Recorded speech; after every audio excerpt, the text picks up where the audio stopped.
Infra, Rail Baltica.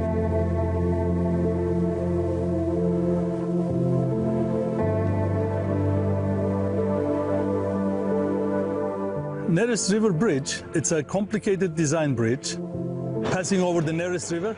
Once it's completed, it will be part of the Rail Baltica railway. Fekdentilste is carrying construction work on the Rail Baltica section from Kaunas to Panevėžys.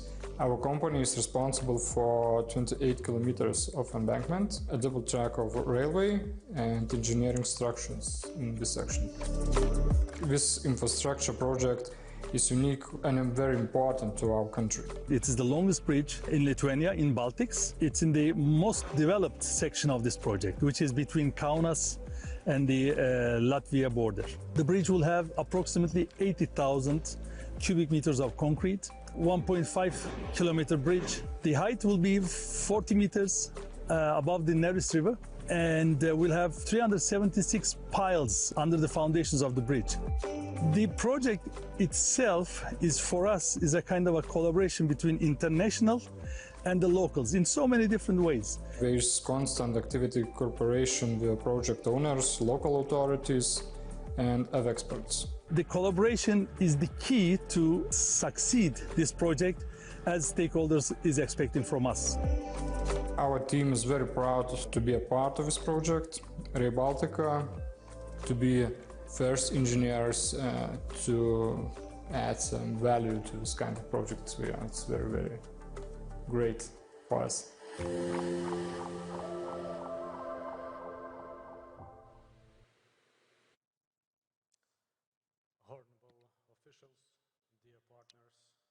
Mėly partneriai, dalyviai, kolegos, aš esu Dovydas Palaima, aš esu LTG Infra, Rail Baltica valdymo vadovas iš Lietuvos. Šiandieną aš pateiksiu Jums apžvalgą, kaip atrodo projektų įgyvendinimas Lietuvoje.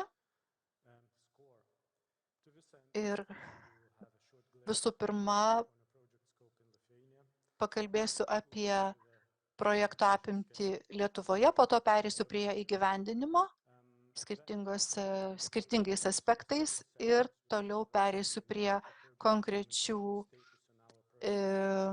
sričių. O galiausiai pakalbėsiu apie mūsų pirkimus, kurie bus skelbiami dar šiais metais arba kitų metų pradžioje.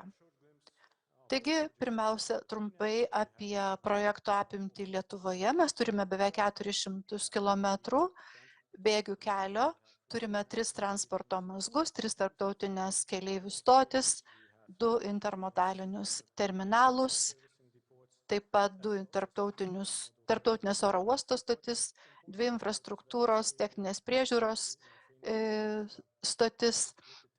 Labai svarbu, kad Lietuvoje Rail Baltica yra padalinta į 4 svarbias atkarpas ir šiuo metu Kaunas yra priskiriamas prie atskirų atkarpų dėl viso sudėtingumo darbų. Kaip mūsų viceministrė jau minėjo, dabar daugiausia dėmesio mes skiriame pagrindinės linijos statybai. Tai matome nepaprastai svarbią atkarpą, kadangi ji eina nuo vienos valstybės sienos prie kitos. Vykdome daugybę projekto veiklų, siekiant užtikrinti projekto įgyvendinimo spartą. Labai galvojame, kaip tai būtų galima padaryti sklandžiau, greičiau ir tai susiję ne vien tik tai su paties projekto apimčių didinimu, tai pavyzdžiui apima pačios sankasos statybą, apie tai kalbėsiu šiek tiek vėliau, o taip pat tai apima ir daugybę procesų, tiek išorinių, kad jie būtų gyvendinti laiku, sakykime, žemės įsigijimo procesas. iš privačių asmenų. Mes siekiame stiprinti savo resursus, mūsų pajėgumus ir siekiame taip pat dirbti kitais metais, kad turėtume pakankamai išteklių vykdyti projektą laiku, laikantis nustatytų terminų.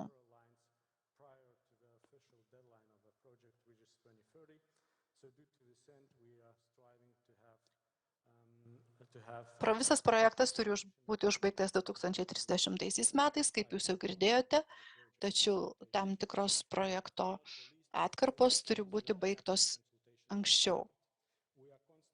Mes nuolat aktyviai konsultuojamės su rinkos dalyviais, siekiame kviesti tiek vietos, tiek tarptautinius partnerius, rangovus. Ir dabar kalbant apie projekto įgyvendinimo grafiką, Lietuva turbūt pažengusi daugiausiai, toliausiai, ypač kalbant apie Kauno ir Latvijos valstybės sienos ruožą, baigti žemės įsigijimo procesai, darbai.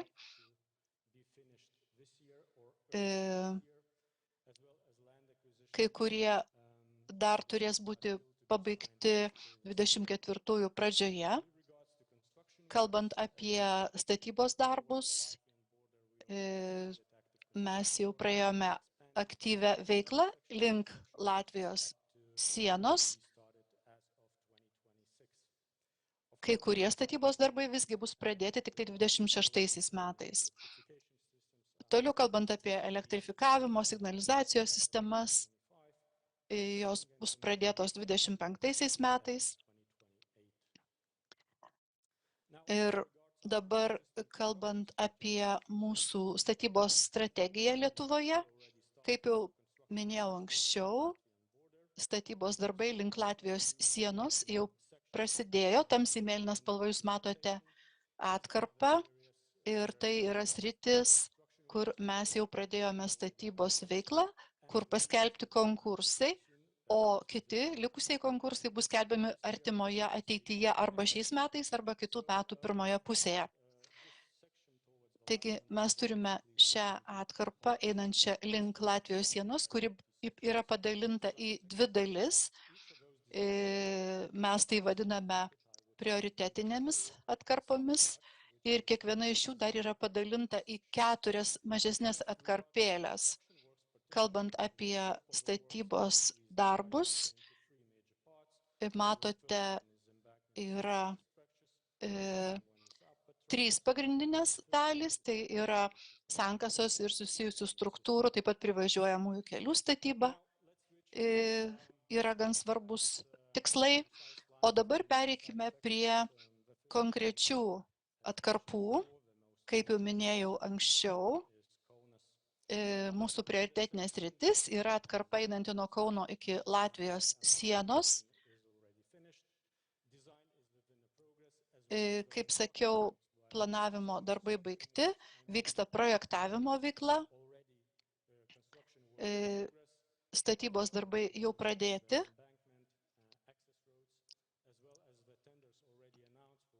Paskelbti konkursai, gauti pasiūlymai. Keletas dar papildomų konkursų bus paskelbti artimoje ateityje. Toliau pažanga atkarpoje nuo Kauno į Vilnių ir nuo Kauno iki Lenkijos sienos, skaitant Kauno mazgą. Planavimo darbai turi būti baigti šių metų paskutinį ketvirtį arba kitų metų pirmą ketvirtį.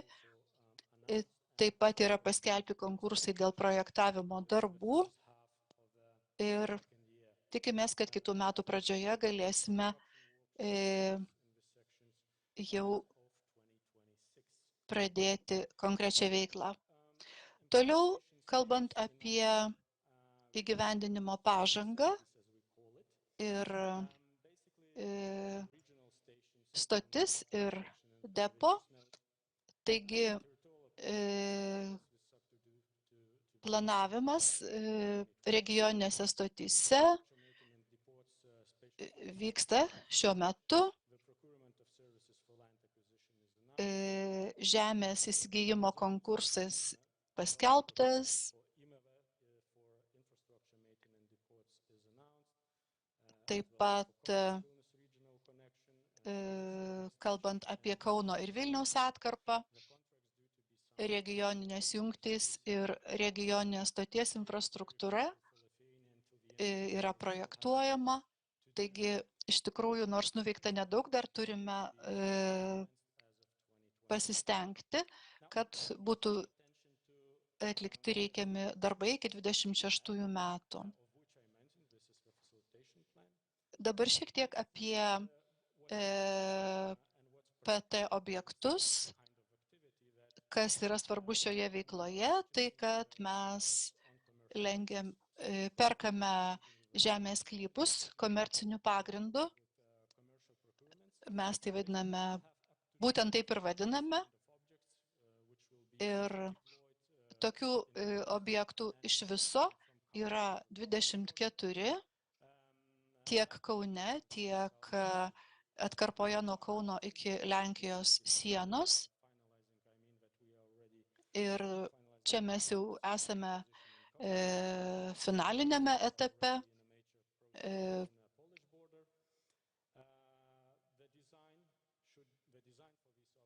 Projektavimas šių objektų turi būti skelbiamas šiais metais. Taigi kviečiu aktyviai dalyvauti konkurse. Ir toliau kalbant apie statybą, ji turi prasidėti 25 metais. Kodėl mes tai darome šiek tiek vėliau?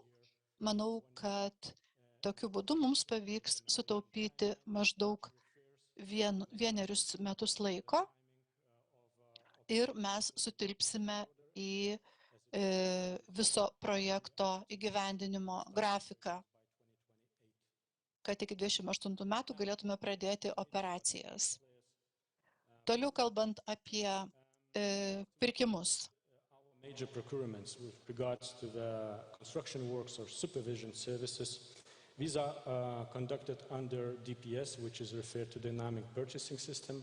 Mes vykdome viešuosius pirkimus, remdamiesi dinaminę pirkimų sistemą. Pirmiausia, žiūrime į kvalifikaciją, tada žiūrime į kitus aspektus. Norėdami pateikti savo pasiūlymą, jūs turite tam tikrą kvalifikaciją. Jeigu jūsų kvalifikacija nebus tinkama, jums nebus leidžiama dalyvauti konkurse.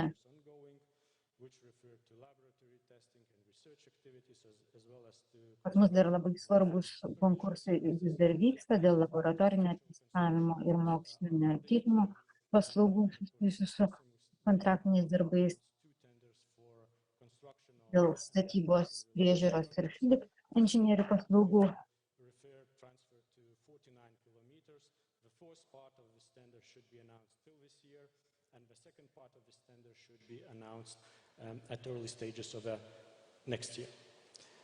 What's more important to this end is that we are still this year Yra svarbu, for upper track construction, and attention, this will be done for a whole line ranging from Kaunas to Latvian border. So basically we will have up to 169 kilometers of upper track construction.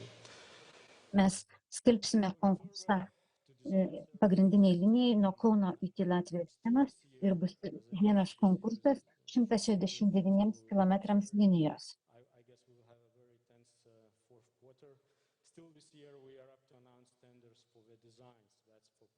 Šiais metais mes dar turime paskelbti konkursus projektavimo darbų.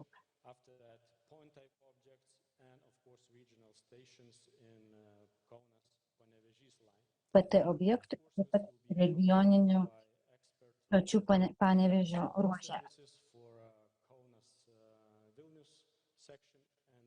Taip pat mes skelbsime konkursus ekspertinėms paslaugoms Vilniaus Kauno ruožui. Kokie mūsų lūkesčiai ir patarimai? Mes siūlytume tiems, kurie suinteresuoti dalyvauti mūsų konkursuose, būti aktyviems, domėtis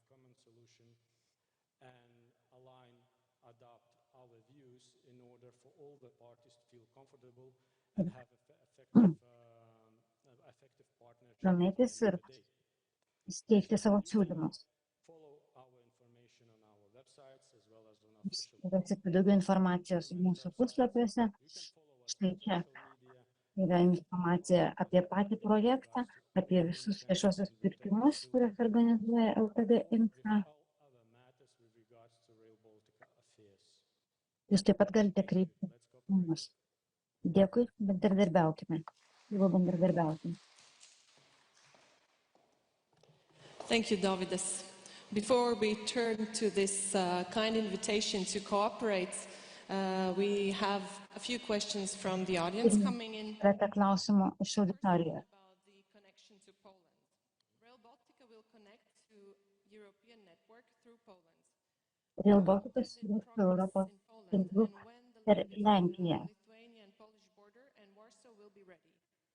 Kada? Kada bus pastatytas nutiestas geležinkelis iki Varšuvos. Mūsų darbas yra sinchronizuojamas.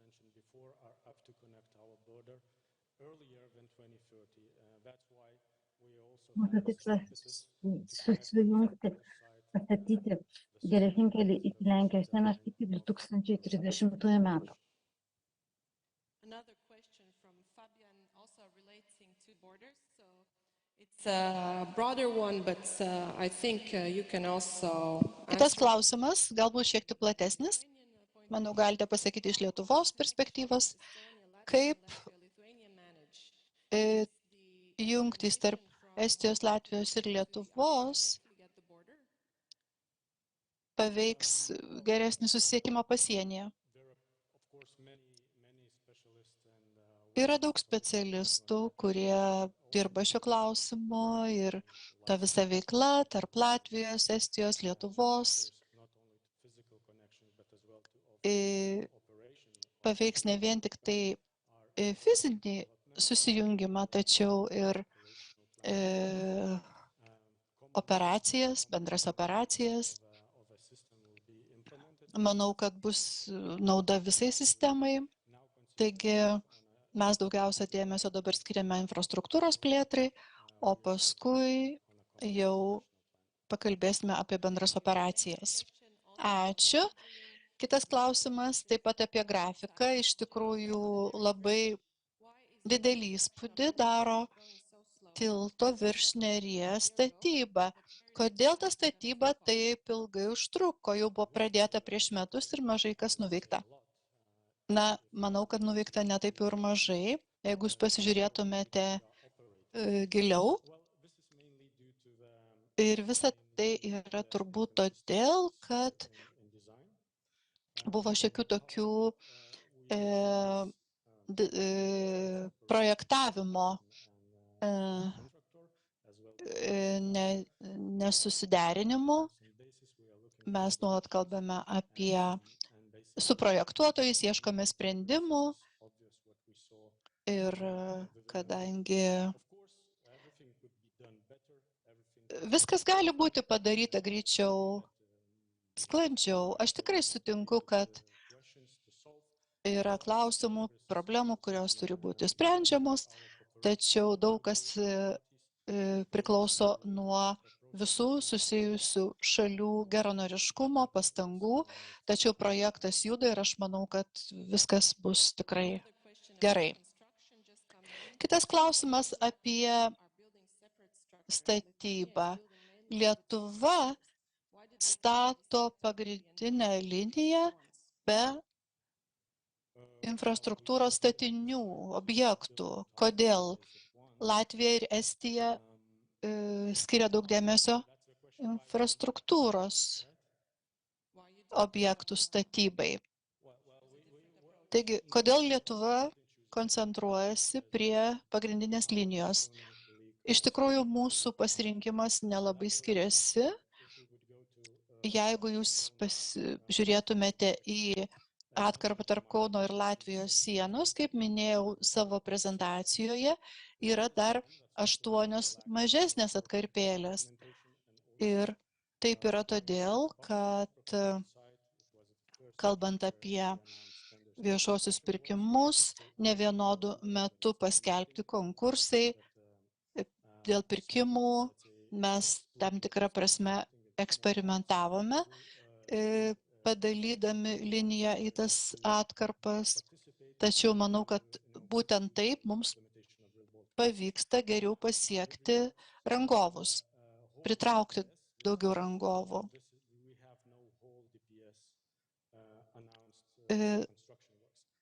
Pilno DPS mes net nesame paskelbę visam projektui, tačiau tai gali būti iš tikrųjų variantas. Mes mokomės iš savo patirties, tačiau kalbant apie, sakykime, atkarpą nuo Vilniaus į Kauną ir Kauno iki Lenkijos sienos, gali būti konkursas skelbiamas ir visai atkarpai, nors kol kas dar to patvirtinti negaliu pasakyti. Dėl to mes skatiname rangovus, siekiame sudominti, kaip galima jų daugiau, kaip galėtume efektyviausiai eiti pirmin, tiek finansinė prasme, tiek kitomis prasmėmis. Ir dėl to mes susitikome su pačiais įvairiausiais rangovais iš kitų šalių, Lenkijos, netgi Pietų Korėjos, ir mes tikrai skatiname juos visus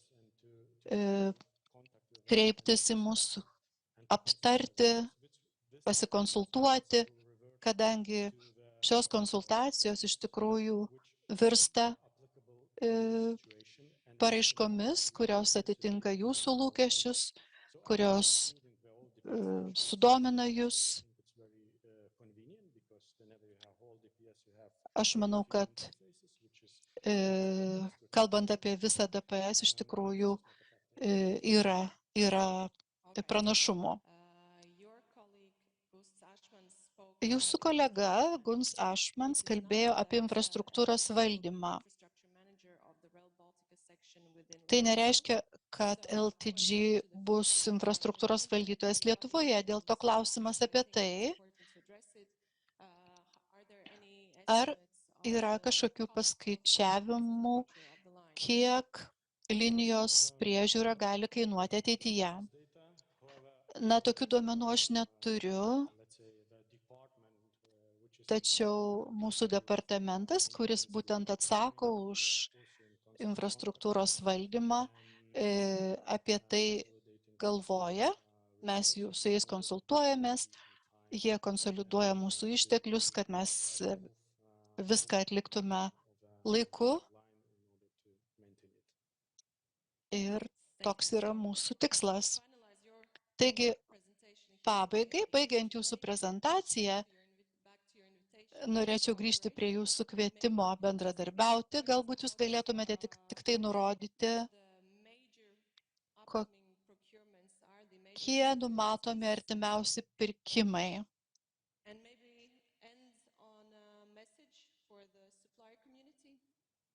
Ir galbūt dar kažkoks kreipimasis į tiekėjus. Aš dabar galiu tai padaryti. Gerbiami tiekėjai, kreipkitės į mus, mums dar jūsų aktyvumo trūksta. Žinau, kad jūs ten esate, tačiau supraskite, kad mūsų ištekliai yra šiek tiek riboti, pasiekti kiekvieną iš jūsų ir dėl to labai kviečiu jūs dalyvauti, kreiptis. Mes jums pateiksime visą reikiamą informaciją ir lankščią techninę specifikaciją, kad galėtumėte dalyvauti. O kalbant apie artimiausius pirkimus, aš galbūt galėčiau paminėti keletą momentų. Pirmasis tai yra viršutinių geležinkelio bėgių statyba, taip pat Panevėžio ir Latvijos sienos projektavimo konkursas. Labai kviečiu jūs dalyvauti. O kalbant apie statybos darbus, norėčiau paminėti viršutinių bėgių statybą, toliau 39 kilometrų, apie kuriuos kalbėjau savo prezentacijoje, statybą. Pirmasis konkursas 12 kilometrų turi būti skelbiamas dar šiais metais, o antrasis 27 kilometrams kitais metais. Taigi, prašau jūs būti aktyviais, tikrai kreipkitės į mus ir aptarsime jūsų galimybės dalyvauti šiuose konkursuose. Dar vienas dalykas, remiantis mūsų GPS sistema, ji gali registruoti labai ilgą laiką, tačiau kuo anksčiau jūs kreipsitės, tuo bus geriau, dėl to skatinu nelaukti, registruokitės dabar, tai tiesiog yra procedūra ir tokiu būdu jūs galėsite pateikti pasiūlymus mūsų pirkimams laiku. Dėkoju, Dovydai.